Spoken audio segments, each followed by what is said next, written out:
Doom 2016 is a masterpiece of an FPS, and with the arrival of Eternal, I think it is appropriate to see how it compares to its predecessor.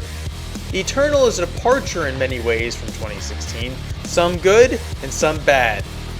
Eternal adds several exciting abilities and expands the Doom world far more than 2016. I would like to point out that while it may seem that I'm being overly critical of Eternal at times, it is because it's worthy of criticism, and it is quite good. Instead, I would like people to take it more as a constructive criticism, to polish some things for a sequel.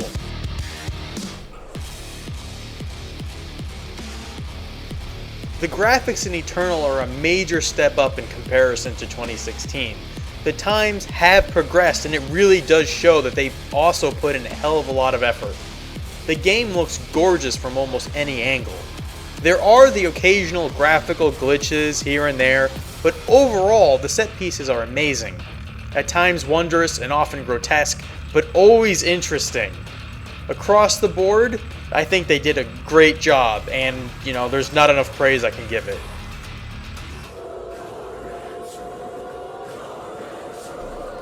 Doom 2016 has this very aggressive heavy metal synthesized style to it. Eternal is no different in quality from 2016, which is saying a lot. Both of them have extremely fitting musical tracks that really act to drive forward the battles and create tension in between fights. Consistently high quality and impressive, both 2016 and Eternal remain some of my favorite game OSTs. The tracks in particular with the chanting are really well done in Eternal. Thumbs up to all the creators and Mick Gordon. I hope for the sequels that they continue in this trend. It is very well done.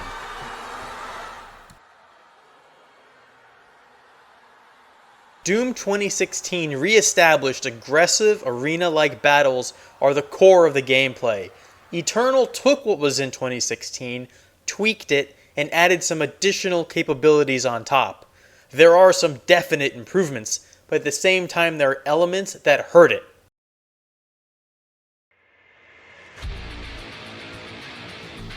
Let's start with the positives for the gameplay in Eternal before getting into the negative aspects. The first point I would like to talk about is the ammo management. Ammo management in Doom Eternal was something that I despised for almost the entire game, but by the end I pretty much liked it. The reason I hated it was because it felt so unnatural and bothersome. In Eternal, ammo is severely limited, and hunting for it and using the chainsaw for more ammo is critical. Even after I got all the ammo upgrades, I still felt hard-pressed with the heavy ammo. However, towards the end of the game, I really felt like it did add excitement to the fights and really pushed me to try and make each shot count. This is a very hard, steep learning curve to overcome, but I will have to put it in here as a positive after playing the game fully. Another positive is that they added more mobility options in the form of a dash that allows you to surge forward quickly and is also used for platforming. Later on, this is upgraded to allow a second dash. I really enjoyed the new mobility option. 2016 lacked these, and sometimes it was too easy to get cornered and taken out. As far as weapons, all the old mainstays are back, but they added some other abilities. They added in a blood punch, which charges with glory kills. The blood punch is a great fallback if you get jumped by enemies and need a quick way out or additional health. The freeze grenade is extremely useful to stop enemies in their tracks. In addition, there are suit capabilities to match these new abilities. The respawn points in 2016 were quite simple. You would restart back in a safe area, then have to work your way back. This was not ideal in some of the instances when it would take very long to get back into the action, but it worked pretty well. In Eternal, they tried fixing that by spawning you closer to the action. The area designs are also far more varied than in 2016. In 2016, you had pretty much just 3 different locations: the Mars surface, the buildings, and Hell. In Eternal, You have a plethora of different locations, all beautifully done and distinctive. I highly enjoyed exploring these new locations, and many times I would just stare in wonderment. A+ work here. There are also a lot more enemy types to fill these areas than in 2016. This adds a lot of enjoyment to battles since it requires you to adapt different strategies against different enemies. As the game progresses, more and more types are introduced and used. There are new enemies like the Flying Imps, the big and obvious Summoner Demons, the Bladed Hell Knights, and the Tyrants, which are pretty much just like giant bullet sponges that act as area control for the other units. Some bosses become regular enemies later on, but it didn't work too well. I'll get into that in a little bit. Some areas in Eternal were very intense, and those were by far the best between the games. Lots of enemies with only just a brief respite in between these great battles. It did feel great to just wade through mass amounts of enemies. It really makes you feel like the Doom guy is invincible. Definitely good tensions in battles in Eternal.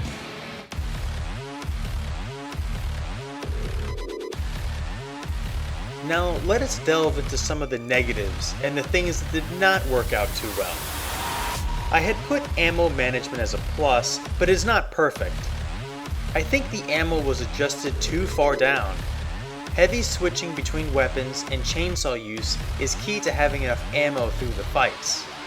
However, this is a pretty drastic change from 2016 that took me most of the game to adjust to. Also, the fact that the chainsaw regenerates fuel is a tip I missed that in retrospect would have been nice to have had more feedback on screen in some way. Weapon switching should have been overhauled. In 2016, weapon switching was not quite as critical unless you were trying to maximize DPS. However, in Eternal, I felt it was necessary. You don't have enough ammo to keep using the same two weapons, so you need to instead switch heavily. In Eternal, I believe they should have taken to a more immediate and visual icon to aid in weapon switching. Something like from the Ratchet & Clank games would have served far better. You would have a graphic in the bottom left that would display all the weapons that could be accessed from the D-pad, possibly in conjunction with another button. It could have been a color-coded feature built in where, if it had no ammo, it would turn bright red. For a console player, this would have been far better than the clunky weapon switching system we got, where it was easy to switch to a wrong weapon, and time-consuming sometimes to switch to a weapon that actually has decent ammo. Before, I covered the good points for the spawn points being closer to the action in Eternal. But some of these are in really bad spots. One spawn point I got spawned me in lava, and you would die almost every time just escaping the lava. Another similar bad spawn point was in the purple muck that prevents you from jumping, and enemies were immediately firing at me the second I spawned. And of course I happened to not have a lot of ammo either. I seriously considered restarting the mission with that bad spawn point. You know, putting spawn points closer to the action was not a bad idea, but when it is in the action and you are taking damage upon spawning, it becomes a real issue. The Doom Hunters and Marauders do not fit the flow of battle well. Once you get all of your weapons and you know how to fight them, the Doom Hunters fit in more since you can take them out better. However, the Marauder pretty much takes over the melee fight any point they appear. You are forced to focus on them, otherwise they will kill you. This is not too bad normally. The Hell Knights in 2016 really served the same function for most of that game. You were forced to focus on them or be beat to death. However, the Marauders have a couple crucial differences. They are super fast and have an even faster pet dog. They have fast, powerful long-range attacks. Until you stagger them, you cannot even damage them long range due to their invincible shield.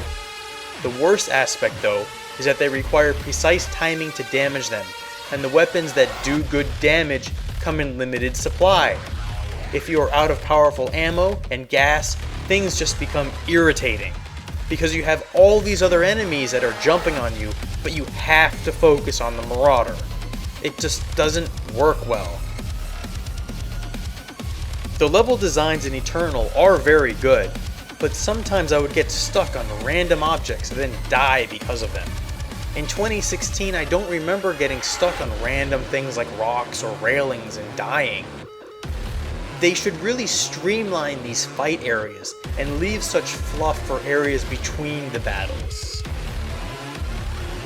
One other peeve I have is the totems. I like the idea of enemies being faster and stronger and spawning infinitely on the surface, but not as a treasure hunt. In the middle of the game they are introduced, but I hated them immediately, especially when it can take you a good amount of time to even find the things. It seems like the summoners took the place of these late game, and for that I am quite grateful.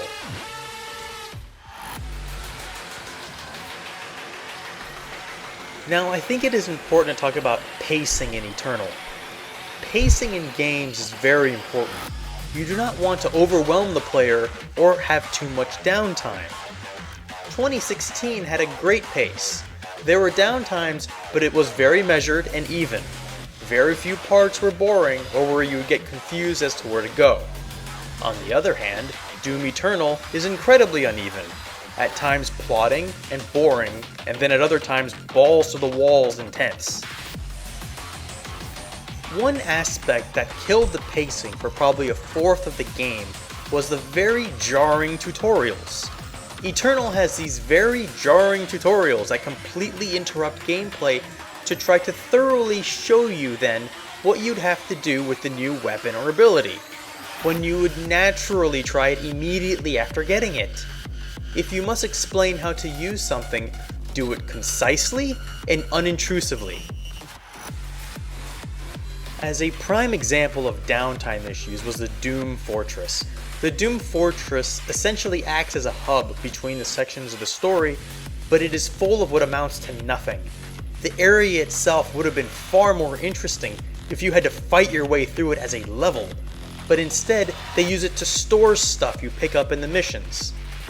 Another area with too much downtime was that preamble in the Colosseum fight area. Way too much of nothing but people spewing narration until the fight. Less areas of nothing would have been more appreciated. Here I think it would be appropriate to touch on platforming. In 2016 the platforming was abysmal. That in itself was one of the reasons that cemented the idea I would never try any kind of Ultra Nightmare attempts. I could easily see most successful attempts being destroyed by some incomplete platform jump. In Eternal, the platforming does seem a bit more forgiving, but not by much. Eternal added in a nice restore mechanic, thankfully, if you fall. If you go out of bounds, you go back with a health penalty without dying. This is an improvement, and I'm full-heartedly behind this. But it sure completely sucks to keep trying at some platforming section and watching your health slowly disappear.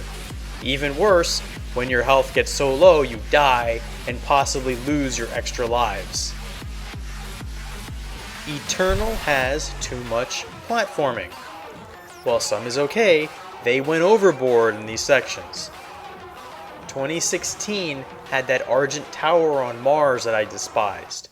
You would climb up, and if you messed up, you would fall and probably die. In Eternal, there are many such climbing sections. Furthermore, if you fall down, you don't die, but then have to backtrack all the way up to try again. Probably the worst offense of this was in the Super Gore Nest level. They also added another mobility option with swimming. Swimming is now in Eternal, and boy does it stink when you have to do that.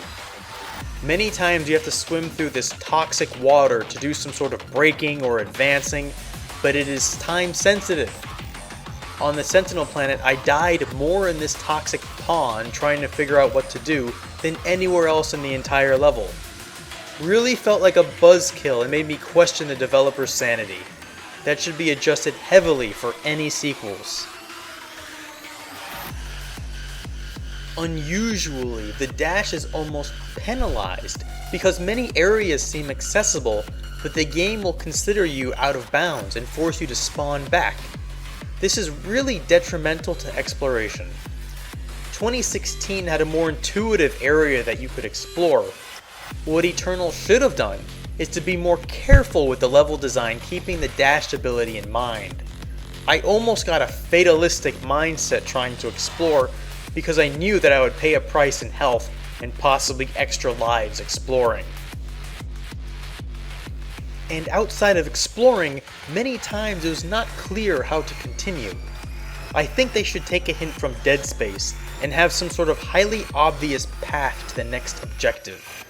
I say this since Doom excels in combat, and it should not be trying to hide where to get to the next fight. Doom is not Zelda, and there should not be puzzles to continue to the next area. While there are not really any bugs in Doom Eternal that I came across other than this fun thing being displayed right now, I will let my friend the Console Killer speak of his bug encounters. This is the Console Killer chiming in. And yeah, speaking of glitches, there was a few nasty ones. I had one where there was an endless encounter, and it was in the Ark complex after the elevator breaks. Enemies would just constantly spawn, and after you defeated all the large enemies, you'd have endless imps. It would be infinite, and you'd have to reload the checkpoint or commit suicide. It actually happened to me twice in a row where I beat it on Nightmare, and and it's a long encounter, so it was, very stressful to deal with. And then after all that, it wouldn't end. So eventually, on the third time I beat it, it got through somehow, but I don't know how. It was just random as fuck. There was also glitches where there was an enemy in the floor that was stopping the area from proceeding. I had to punch the floor to kill the enemy that was stuck in the floor. It's also very glitchy at times with trying to grab on the walls. If you don't hit it really flush, you won't even grab onto the wall. So there's a lot of little glitches, that makes the game definitely less stable and polished than the first game. As a footnote, it is worth mentioning that the process to actually start the game was very irritating. You need to install the game, update, and have an account and login for the Xbox and one for Bethesda. The whole process took about 30 minutes just to start the game, which is a buzzkill. Wouldn't it be a far better idea to just let us start the game and have the game install in the background and make having a Bethesda account and logging in optional? Doom 2016 was quite story light and allowed one to focus on the objective and fighting. Eternal departs from this and is quite story heavy in comparison. Again, with this approach, I'd like some of it and dislike some aspects. The story really allows you to grasp more of what happened in 2016. In a way, it allows you to understand the stakes and the objectives that the Doom guy is trying to do. It really sets up the story for you to really want to do a little rip and tearing of those Hell Priests, and I applaud them for that. It is rare for a game to make me feel anything, and the writers had the ability to do that. However, they put too much story in.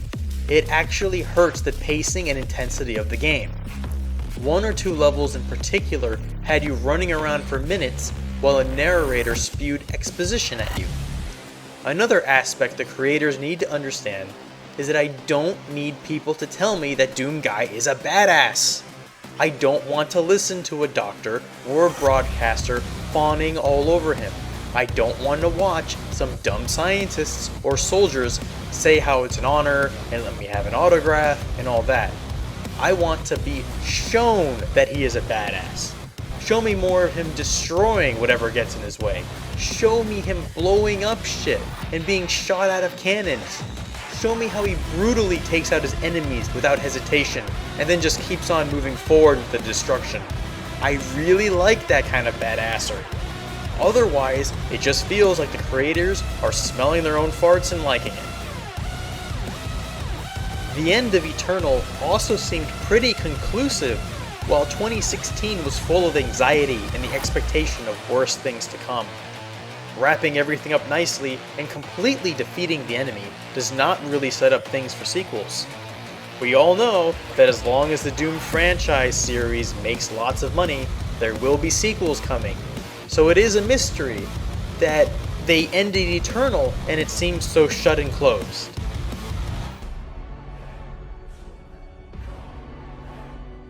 2016 had every boss be this large, difficult obstacle that had to be overcome. The game made you focus to defeat them, and even now, years later, I still distinctly remember them as fun fights. Each boss fight had a good heart pumping to them, especially the Cyber Demon boss. While it felt like the last boss was pretty weak in comparison to the Cyber Demon, it still felt good to blow that bitch's head off at the end. Eternal, in contrast, felt much more disorganized when it came to the boss fights. Bizarrely, many of these so-called bosses would be back soon enough, with the Doom Hunter being a dual fight almost immediately after, and the Marauder coming again in a level or two. I will have to call those boss fights because there was a very clear health bar and build up to those fights. I will have to say also that they were poor boss fights. They lacked uniqueness, focus, and epicness. 2016 allowed you to really focus in on the bosses and really enjoy fighting them, while Eternal pretty much treats them like normal mobs with a health bar. Quite disappointing. I don't think the creators understand how having a boss become a normal mob decreases the impact of that enemy. The Doom Hunter in particular I felt was a major letdown, with all the build up throughout the level only to have the fight be essentially against a tough normal enemy. Not to mention being unable to focus and having limited weapons that were even affected on them the first time you saw them. This of course makes you go hunting for ammo in the middle of the boss fight, which is distracting and annoying. However, in Eternal, not all is bad with the boss fights. The Winged Maker fight was pretty fun and intense, especially near the end when you have almost no ground to stand on. But the real winner in Eternal is the Icon of Sin, possibly the best final boss in any FPS. Completely epic in scale and in aggressiveness, really a work of art of a boss fight. Truly the highlight of the entire game. I find it incredible they finished so strong. Just because of that, I am thinking of playing the game on Nightmare. One nitpick is that I wish the Doom guy used the sword to cut the Icon of Sin into tiny pieces or something, rather than just, stabbing him once and letting him fall.